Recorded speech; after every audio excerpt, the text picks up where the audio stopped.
ากเสียงเพลงถึงแม่มารดาแต่ลูกจากลาไก่ตามานานหลายปีได้ยินข่าวซาว่าลูกเป็นคนบ่ดีแต่ลูกแม่คนนี้ยังมีความหวังตั้งใจถึงตัวไกลห่างใจยังลำพันหน้าที่เรียกงานลูกนั้นมันอยู่ห่างไกลลูกจึงทนเอาหนักเบาลูกก็ทนได้ให้สมดังความตั้งใจบ่ให้คนเขานินทาข่าวครั้งก่อน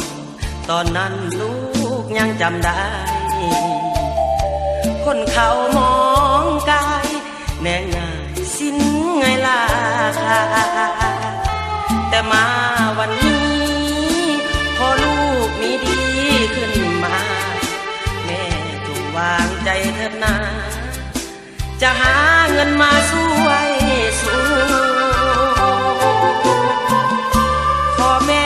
สบายหายความกังวลจะมีหรือจนยอมทนเพื่อแม่คนดีลูกก็ลืมบุญคุณแม่เลี้ยงมาก่อนนี้พ่อแม่จงได้สุขีลูกนี้จะมาเยี่ยมยาม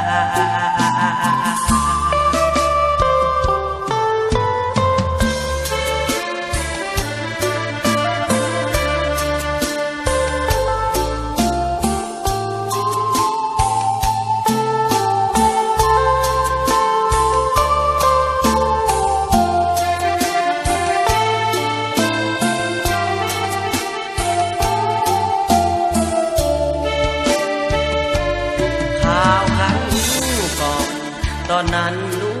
กยังจำได้คนเขามองกายแนงนายสิ้นไงล่ะค่ะแต่มาวันนี้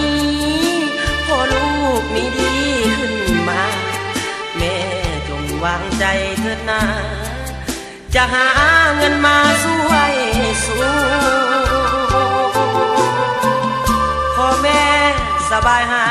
ยความกังวลจะมีหรือจนยอมทนเพื่อแม่คน